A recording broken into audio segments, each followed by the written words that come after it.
We begin with that massive gathering in Sacramento County. Hundreds of people partying like there's no pandemic. The event was so big it spilled out onto the street. Thanks for joining us. I'm Tony Lopez. And I'm Elizabeth Kling. Deputies did show up to the home, but the county says such events make enforcement of COVID rules nearly impossible. CBS 13's Marissa Perlman is live in Rio Linda to explain why. Marissa. Yeah, guys, well, the county says this party at this family compound came at the worst possible time as cases across the county begin to surge. And they say they can't hold people responsible for hosting these types of parties without help from the sheriff's office.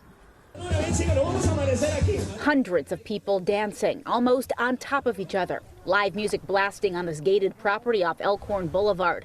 The crowds and cars spilling into the street.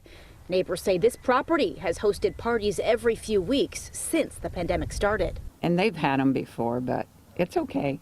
You know, as long as they don't bother us, we don't bother them. It's not good, you know what I mean? But I don't know if that's ever going to change, you know. The sheriff's office receiving 14 noise complaints, but say the party broke up when they arrived at 11, an hour past the new curfew.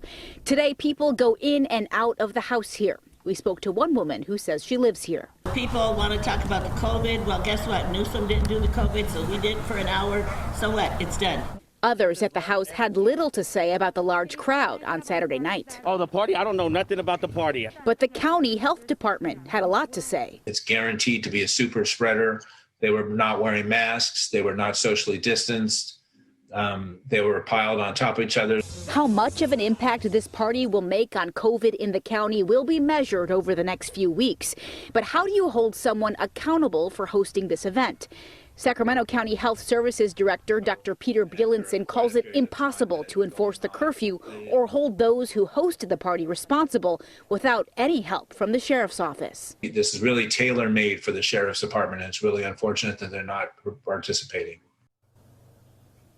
Well, the sheriff's office says it's not appropriate for armed officers to enforce county health guidelines, but the county says they can't do so alone with only 20 public health officers to track almost 1.5 million people across the county. There are parties and there are parties. That one was a big old party.